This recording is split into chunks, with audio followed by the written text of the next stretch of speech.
Okay, now this has been in there about 7 or so minutes, so this should be ready. So just take one or two pieces out like that.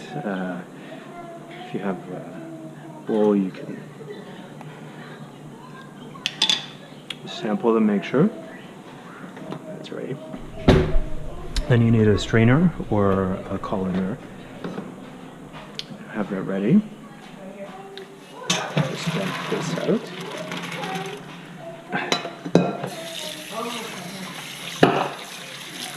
Just cooling it down so it doesn't cause problems in there. Okay. So strain some of the excess water out, then you bring it over to a bowl, drop it in. So just sort of rinsing it a little bit will prevent whatever remaining noodles are in there from sticking to your colander, so it'll save you a little bit of trouble later on. Same with the pot itself. Okay, so we have some olive oil already in here, or whatever oil we use. Just sort of turn it over a little bit to try and get it coated slightly in that dough. Okay, again, that's just to keep it from sticking. I'm going to take a little bit of butter. You can use margarine, whatever you have around. And I'm going to put just a small amount in here while it's still hot, just to give it a little bit of extra flavor, because we are going to be serving these as a side, but not adding any other flavor to them. So a small amount of butter will just add a little bit of extra tastiness there. Okay, so the chicken has now been in there for about 30 minutes or so, so we're gonna have a quick look at it. Okay, seems to be coming along pretty well. So we're gonna take this out, and you'll see that there should be some juices coming out now. Okay, so just sort of move it around a little bit, very carefully.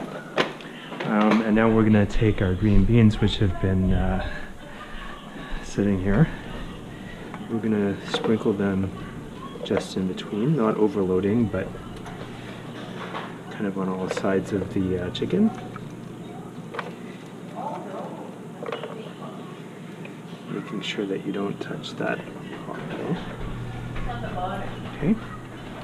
So you can also use other vegetables to just make sure that they are, I'd recommend something small or not much wider than the green beans, because it'll affect the cooking time. So this is about 15 minutes that I'm putting these in, 15 minutes before, 15-20 minutes before the chicken would be done.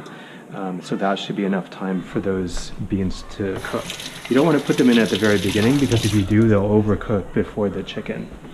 So this is one way you can just sort of coordinate it so it's all in one pan,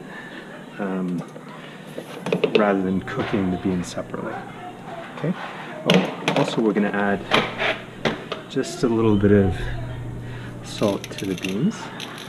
So don't go crazy, just a little bit. Not too much salt, but just a little bit to give it some flavor. Okay. So we're going to put that back in the oven. Leave it for another 15 minutes, then we'll check the chicken, see if that's ready.